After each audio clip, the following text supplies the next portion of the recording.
Now to the latest in the case against Casey Anthony and how money may play a key role. The decision to pursue the death penalty against Casey Anthony is bucking the national trend of fewer capital cases. More and more in these tough economic times, the ultimate form of justice is taking a back seat due to tighter budgets. WESH News' Bob Keeling broke this story last night. And Bob, you spoke to one of the most experienced lawyers in Central Florida about why the death penalty makes this case so different.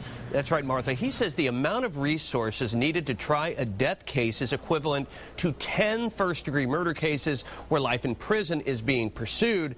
That's how much this two-paragraph decision changes the case against Casey Anthony. As a result, $250,000 is not even getting started in many capital cases. Bob Wesley has been trying death cases in Florida for almost 25 years.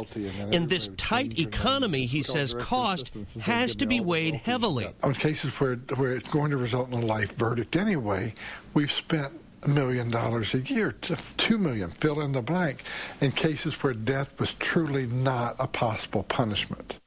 In 9 years as the public defender for Orange and Osceola County, Wesley says he's only assigned the top 5% of his attorneys to death cases. This would be people who can hold their own when the stakes are very, very high. Not everyone can do that.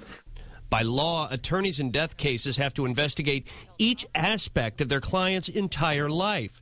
The best experts have to be brought in. It's an amazing individual inquiry that's required to be done in every single case. I think 10 first-degree murders when life are being sought are about the equivalent of one capital case.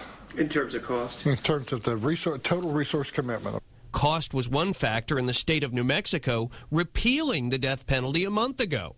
Wesley says life is now a more viable option because parole is no longer possible in Florida. Now in the law, life means life.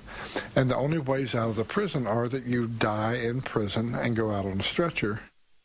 And coming up all new at 6 o'clock, Wesley talked about those least likely and most likely to receive the death penalty. And we'll look at what that could mean for Casey. Martha? Bob, we'll see you at 6. Thank you. Legal experts say we now have a much better idea of what could be the Anthony defense team's strategy in the face of the death penalty. Jose Baez wants to subpoena phone records from meter reader Roy Kronk, the man who found Kaylee's remains.